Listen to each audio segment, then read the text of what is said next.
Blessed morning everyone, Luzon, Visayas at Mindanao, Philippines. Isang mapagpalang umaga po sa ating lahat. So welcome po sa ating gawain sa The Word That's With Alive Ministry Live stream YouTube channel and Facebook channel. So isang mapagpalang umaga po sa ating founder ng The Word That's With Alive Ministry, kay Pastor Albert Caslan, sa buong pamilya at mga members ng The Word That's With Alive Ministry. Good morning, good morning. Sa isang mapagpalang umaga po sa ating lahat. Sa isang mapagpalang umaga din po sa ating pastor sa Cebu, kay Pastor Arsenio Minodi, at sa buwag kay Pastor Chupi Loyo. Good morning kay Pastor. At sa Gabriel Ani kay Pastor Gio Caslamos, at sa kanyang assistant kay Pastor Robert Lacatarata. So good morning po sa ating lahat. So welcome po sa ating gawain sa Visayas at Mindanao, Philippines. Sa mapagpalang umaga po sa ating lahat. So tayo may manalangin sama upang mahindan natin ang ating sarili sa magandang balita.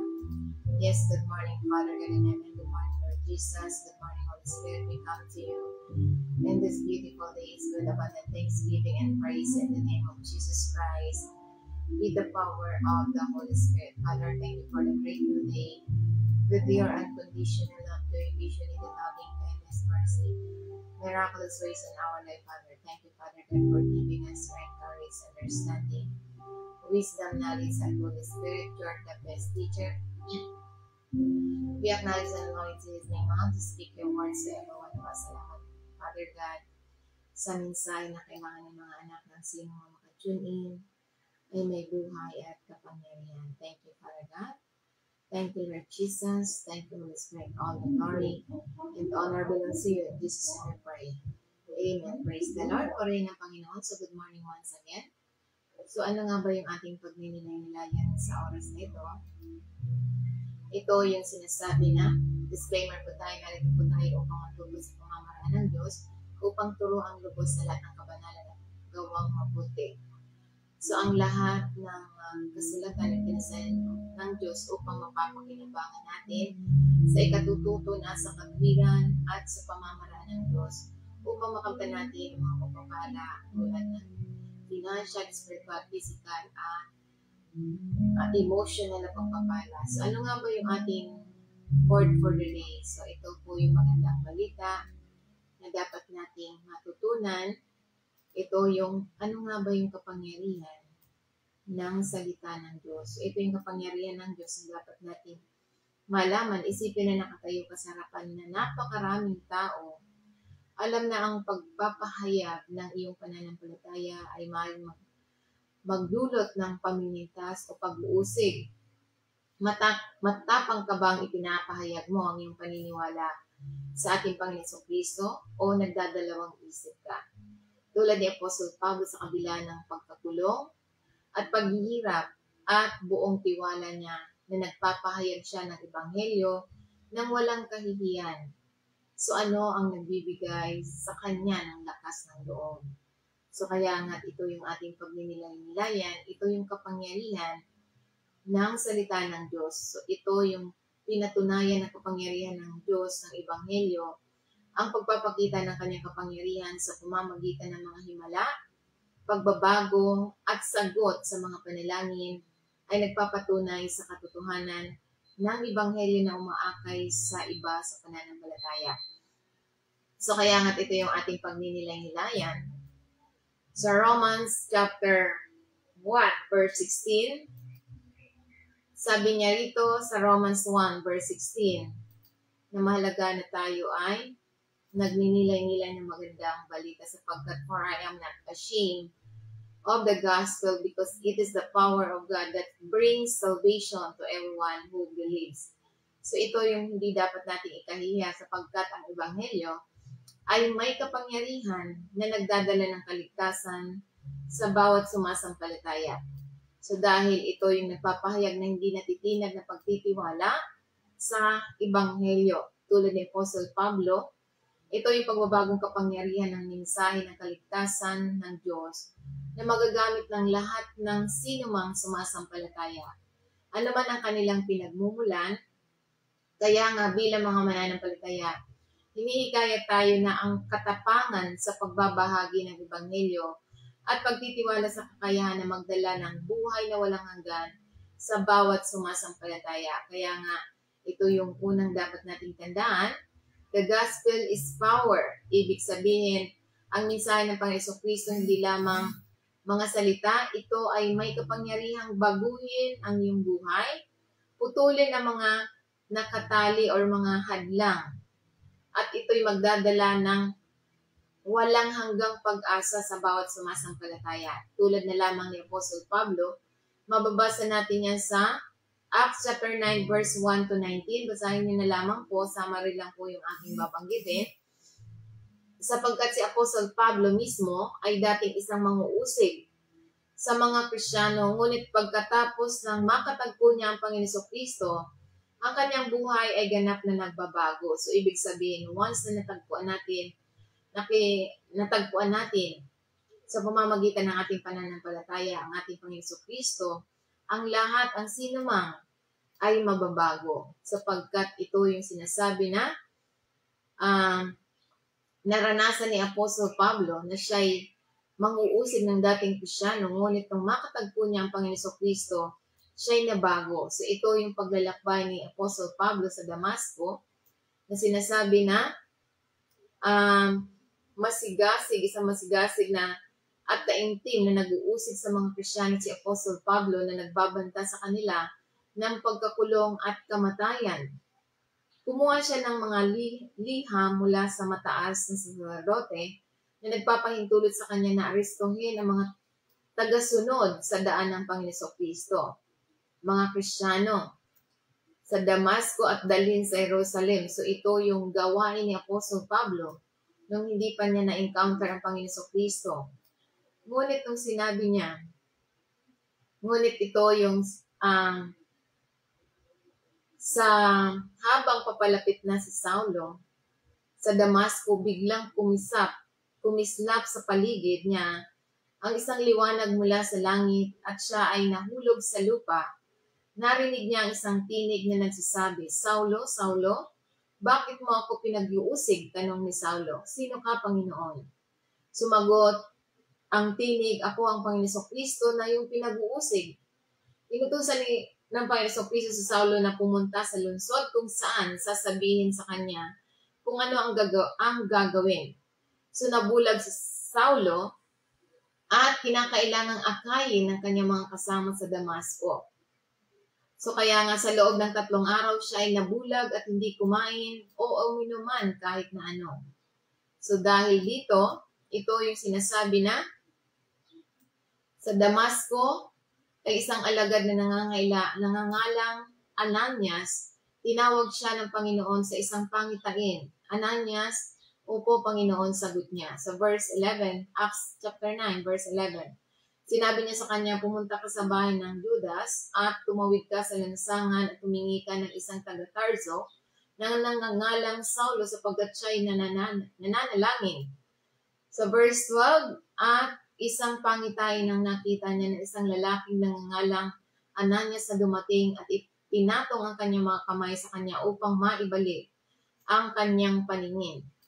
So kaya nga't ito'y sinasabi na sa banal na kasulatan na isang alagad na nagngangalang Ananias ang nakatanggap ng isang pangitain mula sa Panginoon at nagtuturo sa kanya na pumunta kay Saulo noong unang panahon. Nung una ay nag-aalinlangan si Ananias dahil alam niya ang reputasyon ni Saulo sa pag-uusig ng mga Kristiyano. Gayunpaman, tinitiyak ng Panginoon sa kanya na sinasabi ni Apostol Pablo ang kanyang pinipiling instrumento upang ipahayag ang kanyang pangalan sa mga Hintil, sa kanilang mga hari at ang mga tao ng Israel. So ipinahayag din ng Panginoon na magdurusa si Saulo para sa pangalan ng Panginoon Kristo. So kaya nga tulad ni Apostol Pablo, ang mga mananampalataya na pinag-uusig ng mga hindi ka pananampalataya.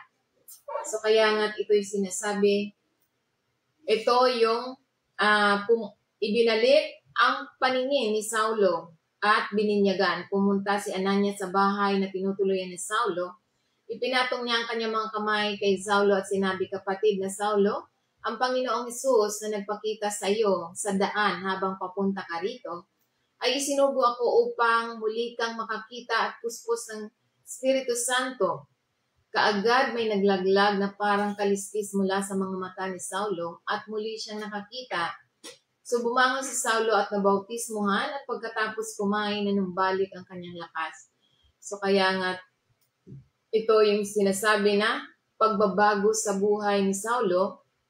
Binago siya mula sa pinakamabangis na mga manguusig sa mga Kristiyano tungo sa isang mga pinaka-ma-impluwensyang apostol ng pananampalatayang Kristiyano na kilala bilang Pablo.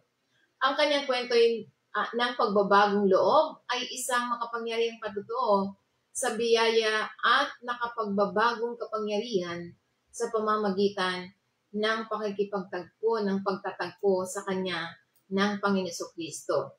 So kaya nga tayo bilang mga mananampalataya, walang sino man ang makakapagbago sa atin. Ang makakapagbago sa atin kung nakatagpo na natin ang Panginoon Kristo. Kaya nga ito yung sinasabi na the power of the gospel. So ano pa ang kapangyarihan ng Ebanghelyo? Salvation is for everyone. So ito yung kaligtasan para sa lahat. Kung maniniwala ka sa Ebanghelyo ng Panginoon Kristo, ito yung kaloob ng kaligtasan ay makukuha ng lahat. Mga Hudyo man o mga Hintil, walang sino man ang ibinukod sa kanyang biyaya. So lahat tayo na sumasampalataya ay makakatanggap ng kaligtasan maliban na lamang sa mga taong hindi sumasampalataya. So maraming reliyon na hindi sumasampalataya sa Panginoon Kristo. So kaya nga sa kanila, walang kaligtasan kung hindi sila maniniwala sa Panginoon Kristo. Kaya nga tulad na lamang sa halimbawa ng Samaritan woman, so ito yung nakatagpo ng Panginoon Kristo at naging saksi sa kanyang buong nayon. So kaya nga ito'y mababasa natin sa John chapter 4 verse 7 to 30. Basahin niyo na lamang po. Ito yung binasag ng Panginoon Kristo ang mga harang. Nakipag-usap siya sa isang Samaritano upang grupong hinahamak ng mga Hudyo at isang babae, isang kultura kung saan ang mga lalaki ay bihira makipag-usap sa publiko sa mga babae. Ay tinatampok nito ang misyon ng Panginoon Kristo na iligtas ang lahat ng mga tao anuman ang pinagmulan. So kaya nga ito yung sinasabi ang buhay na tubig ay kumakatawan sa buhay na walang hanggan. Nag-alok ang Panginoon Kristo ng buhay na walang hanggan sa pamamagitan ng tubig ng buhay. Na ibig sabihin ay kaligtasan at ang banal na espiritu na pumapawi ng espiritual na uhaw magpakailanman. So kaya nga ito'y sinasabi na ito yung tunay na pagsamba ay nasa espiritu at katotohanan. Dahil tayo bilang mga anak ng Diyos, tayo ay espiritual. Espiritu na tayo, ibig sabihin, kapag tayo sumasamba, dahil sinasabi nga niya sa John 4 verse 24 na tayo sasamba lamang sa Espiritu, ang pagsamba ay hindi tungkol sa lokasyon. Ito ay kundi tungkol sa puso at katotohanan sa relasyon ng Diyos. So, inihahayag ng Panginoon Kristo ang kanyang sarili bilang ang Mesiyas. Ito'y isa sa ilang beses na direktang sinasabi ng Panginoon Kristo sa isang tao na siya ay Mesiyas, at pumili siya ng isang itinapon upang ihayag. So kaya nga ito yung transformation lives becomes a witness. So ito yung sinasabi na iniwan ng babae ang kanyang mga simbolo ng dati niyang buhay. So kaya nga dapat iwanan na natin yung dati nating pamumuhay. Yung pamumuhay na makasalanan.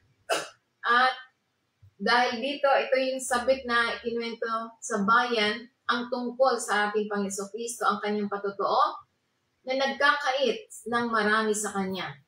So kaya nga, ito yung nagpapaalala sa atin na ang Panginoon Kristo ay nag-aalok ng kaligtasan sa lahat. Nakikita ang ating mga puso at tinatawag tayong ibahagi ang kanyang katotohanan sa iba. So kaya nga ano pa ang dapat nating tandaan? The power of the gospel. Ito yung boldness and faith. Pangatlo, boldness in faith, yung katapangan sa pananampalataya. So kaya nga hinihikaya tayo ni Apostol Pablo bilang mga mananampalataya na huwag ikahiya ang Ebanghelyo, ngunit ito'y ibahagi ang ating pananampalataya ng walang takot. So huwag tayong matakot. Dahil ito yung sinasabi tulad na lamang sa halimbawa ni Stephen, the first Christian martyr. So ito yung unang Kristiyanong martyr ay buong tapang na nagpapatotoo tungkol sa ating Panginoon Jesucristo kahit siya'y nasa harap sa kamatayan. So mababasa natin yan sa Acts chapter 7 verse 54 to 60. Basahin niyo na lamang po. Ito yung ang pagbato kay Esteban.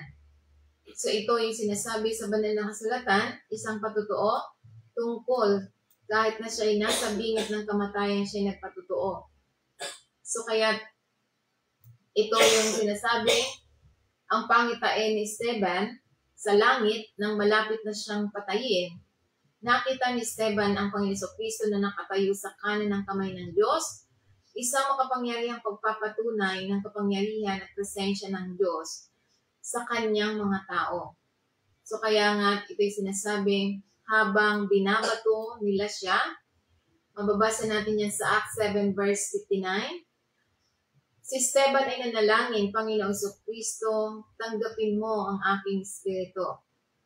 Sa verse 60, na magkagayon lumuhod siya at sumigaw, Panginoon, huwag mong iharap sa kanila ang mga kasalanang ito at pagkasabi na siya ay namatay. So ito yung ang Panginoon Jesucristo ay nakatayo, hindi nakaupo. Karaniwang inilalarawan ng kasulatan ang Panginoon Jesucristo na nakaupo sa kanan ng Diyos, ngunit narito siya na nakatayo. Dahil marahil upang salubungin si Esteban, upang ipakita ang kanyang advocation para sa kanya. So kaya nga ito yung saloobin ni Esteban na katulad ng Panginoon Jesucristo, kahit nasa kamatayan, binabanggit niya ang salitang ng ating Panginoon Jesucristo. Kaya sinasabi niya, Lord, receive my spirit, sabi niya. So ito yung sinasabi na tanggapin mo ang aking espiritu. Panginoon, huwag mong iharap sa kanila ang kasalanan ito. Kaya ganun din ang sinabi ng Panginoon Jesucristo, Ama, patawarin mo sila sapagkat hindi nila alam ang kanilang ginagawa. So ganun din ang ginawa ng Esteban. So kaya nga ito yung presensya ni Saulo na ipinapakita rito na sinang-ayunan ang pagpatay kay Esteban at ang sandaling ito ay naglalarawan ng kanyang pagbabago. So kaya nga ito yung pagkamartir at hindi natitinag na pananampalataya ni Esteban ay naging unang Kristiyanong martir na nagpapakita ng katapatan sa ating Panginoon Jesucristo ay maaaring magkaroon ng malaking halaga, ngunit may walang hanggang gantimpala. So kaya ito'y isang makapangyarihang paalala na manindigan ng matatag sa pananampalataya, magtiwala lamang sa Panginoon Jesucristo kahit nasa pagdurusa, at mahalin ang ating mga kaaway tulad ng ginawa ni Esteban, tulad ng ginawa ng ating Panginoon Jesucristo, na kahit sila'y pinag-uusig at pinatay, nagawa pa nilang sabihin sa Ama, Ama, patawarin mo sila sapagkat hindi nila alam ang kanilang ginagawa.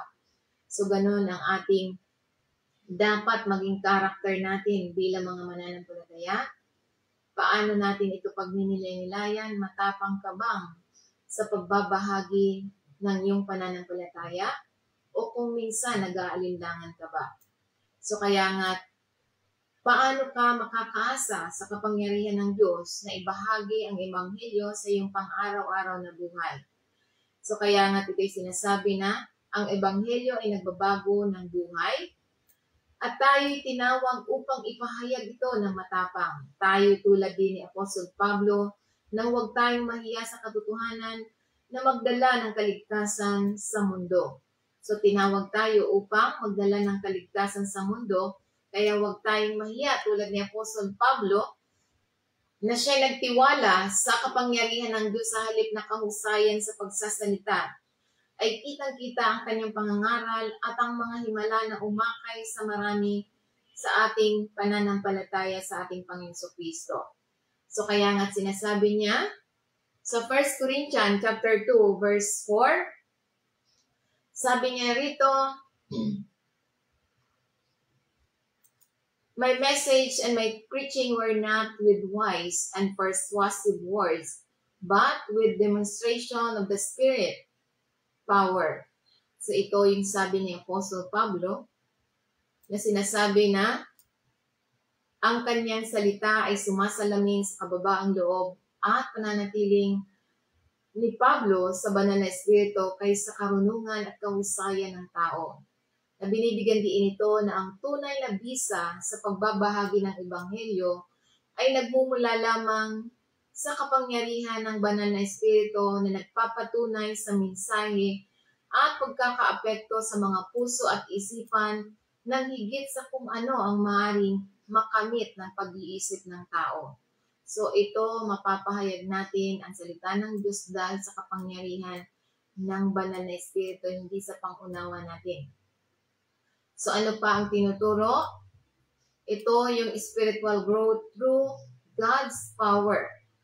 So ito yung sinasabi sa pamamagitan ng pag-asa sa kapangyarihan ng Diyos, ang mga mananampalataya ay lumalago sa espiritual, nagiging higit na katulad ng Panginoon Kristo at tinutupad ang kanilang layunin na ibinibigay ng Diyos. Kaya nga sinasabi niya sa Ephesians chapter 3 verse 20, now to him who is able to do immeasurably more than all we ask or imagine according to His power that is at work within us. So, ibig sabihin, ngayon sa Kanya ay may kakayahang gumawa ng di nasusukat kaysa lahat ng ating hinihiling or iniisip ayon sa Kanyang kapangyarihan na gumawa sa atin.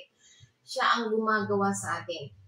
So, yan ang sinasabi, kaya nagagawa natin na mas mabisa sapagkat hindi tayong gumagawa. Siya ang gumagawa para sa atin. Dahil sinasabi niya sa verse 21, to Him be glory in the church and in Christ Jesus throughout all generation, forever and ever. Amen. So sa Kanya, ang kalwalhatian ng Iglesia at ng Panginoon Kristong Jesus sa lahat ng saling langit magpakailanman. So, isang mapagpalang umaga po sa ating million viewers kay Doña Evangeline Natividad at Doña Arlene Marcado. So, good morning po sa ating lahat. So, ito yung sinasabi sa banal na kasulatan na walang limitasyon ang kapangyarihan ng Diyos na gumagawa ng higit sa pangunawa o inaasahan ng tao. Pinapaalalahanan tayo bilang mga mananampalataya na tayo magtiwala lamang sa kakayahan ng Diyos na magawa ang higit pa sa kanila sa ating iniisip at bigyan siya ng kalwalhatian para sa mga gawa ng Diyos sa lahat ng mga henerasyon.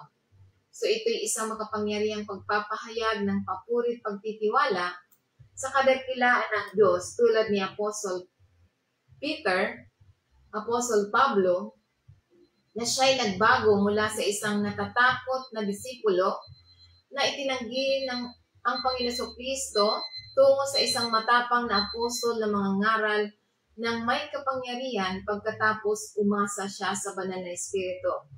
So kaya nga kapag tayo nagbabahagi ng salita ng Diyos, tayo umasa lamang sa banal na espiritu sapagkat bilang mga mananampalataya, ito yung dapat nating gawin.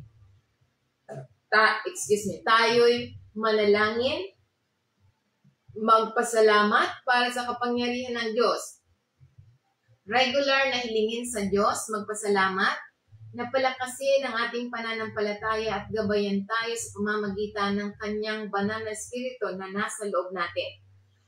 So kaya nga't ito'y sinasabi ng banal na kasulatan at dapat tayo ay magnilay-nilay pag-aralan ang salita ng Diyos.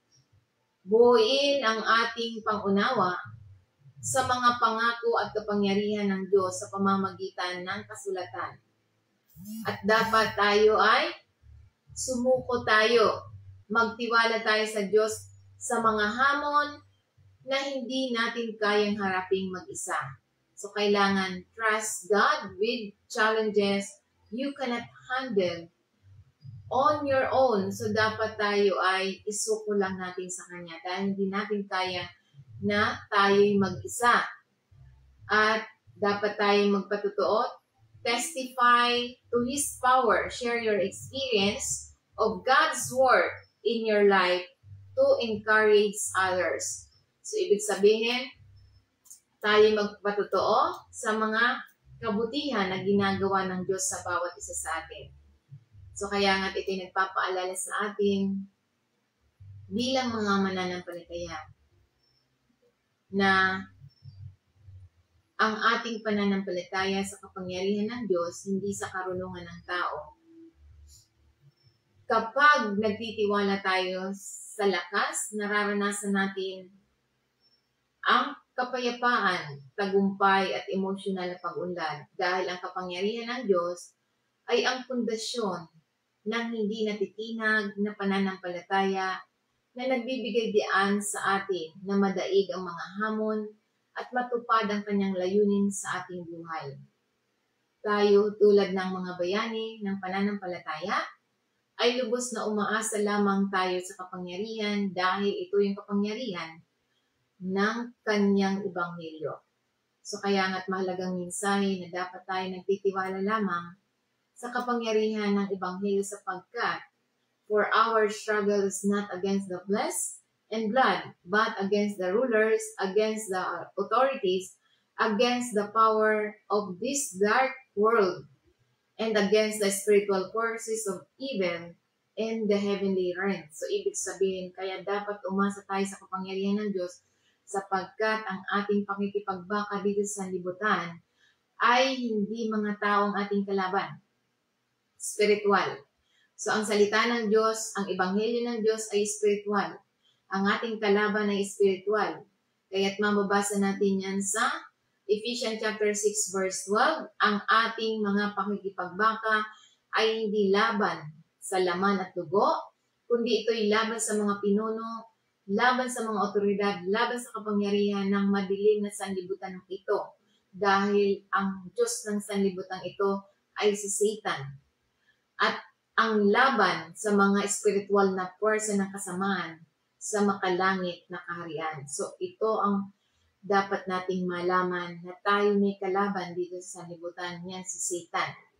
So, kaya nga ang spiritual na labanan, kaya ang ating sandata ay spiritual din. Dapat salita ng Diyos. Dahil ang pakikipagbaka natin ng ating mga kaaway ay hindi tao, kundi ito'y spiritual na puwersa ng kasamaan na ang pagkilala sa tunay na katangian ng labanan ay napakahalaga para sa tagumpay.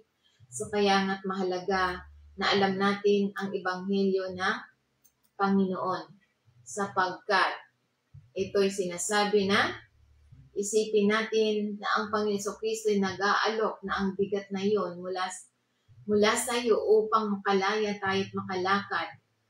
Ano ang pakiramdam na iyon? Ito'y inaanyayahan tayo ng Diyos na gawin natin. Ang na sinasabi niya na ibigay natin sa Kanya ang mga pasani natin.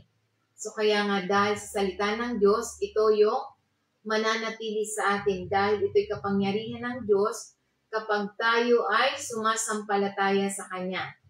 Kapag tayo sumasampalataya sa salita ng Diyos, dito lalabas ang kapangyarihan ng Diyos upang maisakatuparan sa bawat mananampalataya kung ano yung pinangahawakan na pangako ng Diyos. Kung naniniwala ka sa pangako ng Diyos, sa kapangyarihan ng Diyos, sa ebanghelyo ng Diyos, dahil sinabi niya sa banal na kasulatan na dapat maniwala tayo, ipagkatiwala natin sa Kanya ang lahat. So kaya nga ito'y mabibigyan niya ng kapangyarihan ang bawat salita. Mabibigyan niya ng bisa ang bawat salita ng Diyos kung pangahawakan natin ang Ebanghelyo ng Panginoon. Kaya nga, kapag pinangahawakan natin ang Ebanghelyo ng Panginoon, ito yung kaligtasan ng sino mang sumasampalataya. Kaya nga sinasabi niya, "For I am not ashamed of the gospel because it is the power of God that brings salvation to everyone who believes."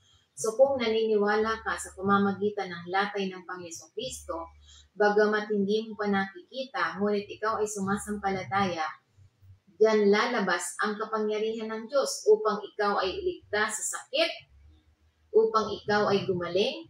So hindi lalabas ang kapangyarihan ng Diyos kung hindi mo paniniwalaan. So kaya nga lalabas ang kapangyarihan ng Diyos kung maniniwala ka. Hindi agad lumalabas ang resulta.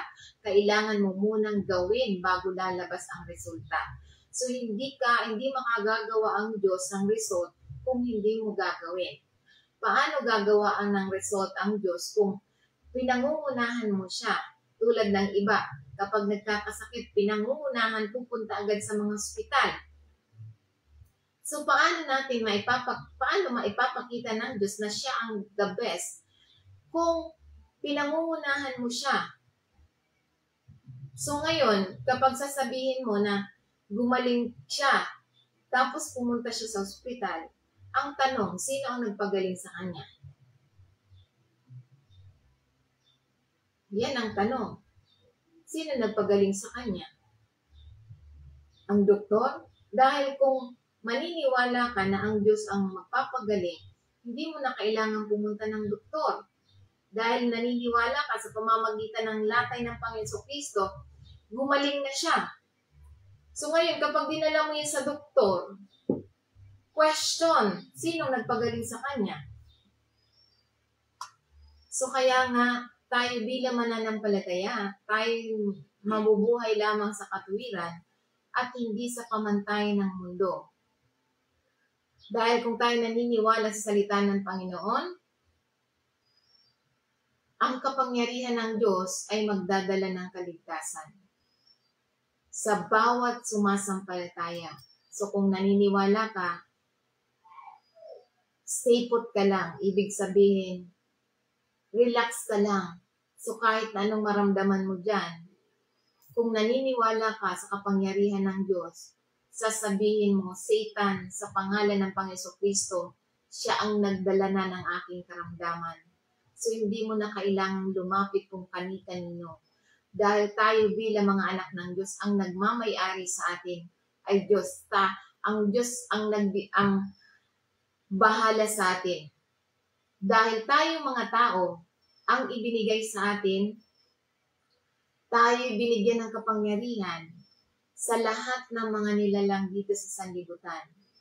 Tayo binigyan ng kapangyarihan sa mga hayop, sa mga halaman, sa lahat ng sumasampalataya, maging tao, maging hayop, maging halaman, tayo binigyan ng kapangyarihan upang magpagaling, magpalaya sa mga pinapahirapan ni Satanas. So yan yung binigay sa atin na otoridad. So ibig sabihin sa pamamagitan lamang ng kanyang salita, ito yung magdadala ng kapangyarihan ang kanyang salita sa bawat sumasampalataya. So kaya nga't ito'y mahalagang mensahe na dapat sa salita lamang tayo maniwala dahil ang kapangyarihan ng Diyos, ito yung kapangyarihan na baguhin ang ating buhay at magdadala ng walang hanggang pag-asa sa sino mang sumasampalataya. Kaya kahit na nakakaranas ka ng mga pagsubok, so salita ng Diyos ang ating babalikan. So para lumabas ang kapangyarihan ng Diyos, kailangan natin kumilos. So kaya kapag nakakaranas ka ng mga sakit, ikilos mo, hindi ka kikilos na sa pamamagitan ng pupunta ka sa mga doktor o ospital. Ang sinasabi ng Panginoon, maniwala ka lang sa kanyang salita, wala kang gagawin kundi maniwala sa salita ng Diyos. Hindi niya sinabi na pumunta ka sa doktor, pumunta ka sa ospital. Ang sinabi niya, kapag nagkasakit, pupunta ka sa mga pinuno ng iglesia. Panalangin ng may pananampalataya sa pamamagitan ng pagpapahayag ng iyong kasalanan, patatawarin ka at paggagalingin ka sa iyong sakit. So iyan ang utos sa atin. Hindi niya inutos na pumunta ka sa ospital para ikaw ay gumaling. Ang utos ng Panginoon, pumunta ka sa mga pinuno ng iglesia, sa pamamagitan ng panalangin ng may pananampalataya, ipahayag mo ang iyong kasalanan at ikaw ay gagaling. So yan ang utos sa atin. Yan bilang mga mananampalataya, yan ang utos sa atin na dapat nating paniwalaan. Dahil sinasabi niya, ang sino mang sumasampalataya ay maliligtas. So kung wala kang pananampalataya, it's up to you. Hindi ka namang ginawang robot ng Diyos. So kaya lang, kapag maniwala ka sa sanlibutan, malaki ang damage. Pero kung maniniwala ka, isipin natin siya ang nagmamay-ari ng buhay natin. Kung tayo mga anak ng Diyos, hindi niya kahihintulutan na kung ikaw ay sumasampalataya, bawat salita niya ay paniniwalaan natin upang siya ay magdadala ng kaligtasan. So yan ang dapat natin gawin bilang mga mananampalataya. So kung ikaw ay sumasampalataya, kahit na nakikita mo ang iyong lagayan, sisigla ng bigas, walang masaig.